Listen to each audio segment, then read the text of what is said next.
नमस्कार बच्चों। आज हम लोग कक्षा 8 के गणित विषय के सबसे पहले पाठ की बात करेंगे, जिसका शीर्षक है परिमेय संख्याएं। तो परिमेय संख्याएं किन संख्याओं को कहते हैं, ये जानने से पहले आइए अब तक हम जिन संख्याओं को अच्छे से जान चुके हैं उनको एक बार फिर दोहरा लेते हैं। तो सबसे पहले आती हैं प्राकृतिक संख्याएं। हम जानते हैं कि गिनती वाली संख्याओं को ही प्राकृतिक संख्या कहते हैं। तो गिनती कहाँ से शुरू होती है? हाँ, संख्या 1 से। 1, 2, 3, 4, 5 और इसी तरह आगे अनंत तक। तो सबसे छोटी प्राकृतिक संख्या है 1 और सबसे बड़ी प्राकृतिक संख्या कोई नहीं, क्योंकि किसी भी प्राकृतिक संख्या में 1 जोड़कर हमें अगली प्राकृतिक संख्या मिल जाती है। और अब बारी है पूर्ण संख्याओं की। हम जानते हैं कि प्राकृतिक संख्याओं के परिवार में जब एक नया सदस्य शून्य सम्मिलित हो जाता है तब पूर्ण संख्याएं मिलती हैं। तो अब 1 से अनंत तक सभी प्राकृतिक संख्याएं और शून्य हो गई पूर्ण संख्याएं। और हाँ, शून्य कहाँ आएगा? 1 के पहले। तो पूर्ण संख्याओं की शुरुआत हुई 0 या शून्य से। तो 0, 1, 2, 3 और इसी तरह आगे अनंत तक। तो सबसे छोटी पूर्ण संख्या है 0 या शून्य और सबसे बड़ी पूर्ण संख्या कोई नहीं। तो अब चलते हैं पूर्णांकों की तरफ। हम जानते हैं सभी प्राकृतिक संख्याएं और उनकी संगत ऋणात्मक संख्याएं तथा शून्य मिलकर पूर्णांक बनाते हैं। तो प्राकृतिक संख्याएं चूंकि अनंत तक होती हैं, इसलिए उनकी संगत ऋणात्मक संख्याएं भी अनंत तक होंगी। तो सभी प्राकृतिक संख्याएं, उसके पहले शून्य और उसके पहले सभी प्राकृतिक संख्याओं की संगत ऋणात्मक संख्याएं मिलकर पूर्णांक बनाते हैं।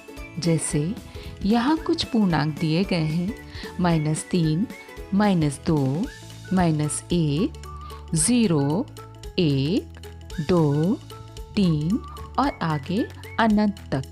तो अब सबसे छोटा पूर्णांक भी कोई नहीं और इसी तरह सबसे बड़ा पूर्णांक भी कोई नहीं। अब यहाँ हमें कुछ संख्याएं दी गई हैं और हमें बताना है कि ये पूर्णांक हैं या नहीं। तो सबसे पहली संख्या है +7 या 7। तो ये एक पूर्णांक ही है। और अगली संख्या है -11। हाँ, ये भी एक पूर्णांक है। और उसके बाद है 0। तो 0 भी एक पूर्णांक ही है। अगली संख्या है 9/11। ये पूर्णांक तो नहीं है, लेकिन ये एक भिन्न है। उसके बाद जो संख्या दी गई है वो है -2/5। ना तो ये पूर्णांक है और ना ही भिन्न है, क्योंकि इसके अंश में एक ऋणात्मक संख्या -2 है। इसके बाद अगली संख्या है 12/-5। ये भी ना तो पूर्णांक है और ना ही भिन्न है, क्योंकि यहाँ हर में एक ऋणात्मक संख्या -5 दी गई है। तो आइए अब चर्चा करते हैं। यदि समुद्र तल से किसी स्थान की ऊंचाई 300 मीटर हो तो हम इसे 3/10 किलोमीटर में व्यक्त कर सकते हैं। लेकिन समुद्र तल से 300 मीटर की गहराई को भी क्या हम 3/10 किलोमीटर में ही व्यक्त करेंगे? नहीं, समुद्र तल से गहराई को व्यक्त करने के लिए ऋणात्मक चिन्ह का प्रयोग किया जाएगा। अर्थात समुद्र तल से 300 मीटर गहराई को हम -3/10 किलोमीटर में व्यक्त करेंगे। तो इस तरह पूर्णांकों और भिन्नों से आगे भी हमें नई तरह की संख्याओं की आवश्यकता होगी, जिन्हें कहते हैं परिमेय संख्याएं। कैसी होती हैं ये परिमेय संख्याएं? आइए जानते हैं। परिमेय संख्याएं वे संख्याएं होती हैं जिन्हें p/q के रूप में व्यक्त किया जा सकता है। यहाँ p और q दोनों ही पूर्णांक होते हैं और q शून्य के बराबर नहीं होता है।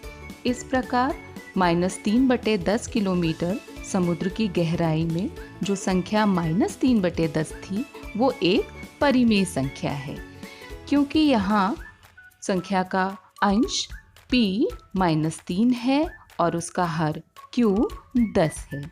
इसी तरह अन्य उदाहरण है 1/2, 8/-5, 7/4, -2/11, -7/-10 और इसी तरह आगे।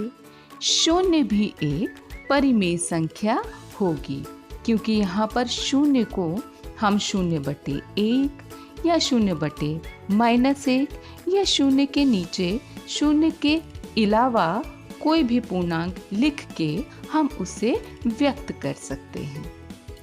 तो आशा है परिमेय संख्याएं किन संख्याओं को कहते हैं आप समझ गए होंगे। तो इस वीडियो में बस इतना ही। अगली वीडियो में परिमेय संख्याओं के बारे में और भी कुछ जानेंगे। जय हिंद, जय भारत।